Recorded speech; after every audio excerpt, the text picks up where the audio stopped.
بسم اللہ الرحمن الرحیم۔ التین نام، پہلے ہی لفظ التین کو اس سورہ کا نام قرار دیا گیا ہے۔ زمانہ نزول، قتادہ کہتے ہیں کہ یہ سورہ مدنی ہے۔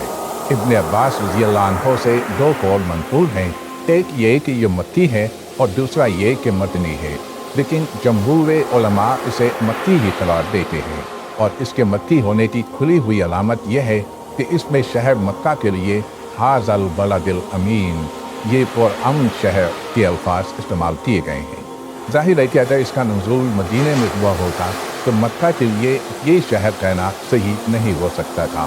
علاوہ بری سورت کے مضمون پر غور کرنے سے محسوس ہوتا ہے کہ یہ مکہ معظمہ کے بھی ابتدائی دور کے نازل شدہ سورتوں میں سے ہے، کیونکہ اس میں کوئی نشان اس امر کا نہیں پایا جاتا کہ اس کے نزول کے وقت کفر و اسلام کی کشمکش برپا ہو چکی تھی، اور اس کے اندر مکی دور کی ابتدائی صورتوں کا وہی انداز بیان پایا جاتا ہے جس میں نہایت مختصر اور دلنشین طریقے سے لوگوں کو سمجھایا گیا ہے کہ آخرت کی جزا و سزا ضروری اور سراسر معقول ہے۔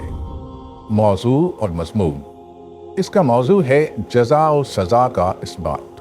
اس غرض کے لیے سب سے پہلے جلیل القدر انبیاء کے مقامات ظہور کی قسم کھا کر فرمایا گیا ہے کہ اللہ تعالیٰ نے انسان کو بہترین ساخت اور پیدا کیا ہے، اگرچہ اس حقیقت کو دوسرے مقامات پر قرآن مجید میں مختلف طریقوں سے بیان کیا گیا ہے۔ مثلاً کہیں فرمایا کہ انسان کو خدا نے زمین میں اپنا خلیفہ بنایا اور فرشتوں کو اس کے آگے سجدہ کرنے کا حکم دیا۔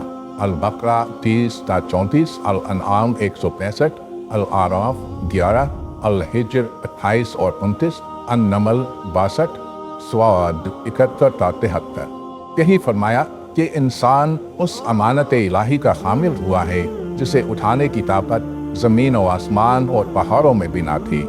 الاحزاب 72۔ یہی فرمایا کہ ہم نے بنی آدم کو عزت بخشی اور اپنی بہت سی مخلوقات پر فضیلت عطا کی۔ بنی اسرائیل 70۔ لیکن یہاں خاص طور پر انبیاء کے مقامات ظہور کی قسم کھا کر یہ فرمانا کہ انسان کو بہترین ساخت پر پیدا کیا گیا ہے، یہ معنی رکھتا ہے کہ نوع انسانی کو اتنی بہتر ساخت عطا کی گئی کہ اس کے اندر نبوت جیسے بلند ترین منصب کے حامل لوگ پیدا ہوئے، جس سے اونچا منصب خدا کی کسی دوسری مخلوق کو نصیب نہیں ہوا۔ اس کے بعد یہ بتایا گیا ہے کہ انسانوں میں دو قسمیں پائی جاتی ہیں، ایک وہ جو اس بہترین ساخت پر پیدا ہونے کے بعد برائی کی طرف مائل ہوتے ہیں اور اخلاقی پستی میں گرتے گرتے اس انتہا کو پہنچ جاتے ہیں جہاں ان سے زیادہ نیچ کوئی دوسری مخلوق نہیں ہوتی۔ دوسرے وہ جو ایمان و عمل صالح کا راستہ اختیار کر کے اس گراوٹ سے بچ جاتے ہیں اور اس مقام بلند پر قائم رہتے ہیں جو ان کے بہترین ساخت پر پیدا ہونے کا لازمی تقاضا ہے۔ نوع انسانی میں ان دونوں قسموں کے لوگوں کا پایا جانا ایک ایسا امر واقعی ہے جس سے انکار نہیں کیا جا سکتا، کیونکہ اس کا مشاہدہ انسانی معاشرے میں ہر جگہ ہر وقت ہو رہا ہے۔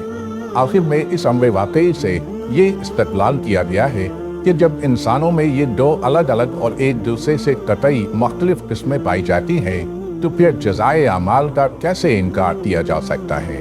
اگر پستی میں گرنے والوں کو کوئی سزا اور بلندی پر چڑھنے والوں کو کوئی اجر نہ ملے اور انجام کار دونوں کا یکساں ہو تو اس کے معنی یہ ہے کہ خدا کی خدائی میں کوئی انصاف نہیں ہے، حالانکہ انسانی فطرت اور انسان کی عقل عام یہ تقاضا کرتی ہے کہ جو شخص بھی حاکم ہو وہ انصاف کرے۔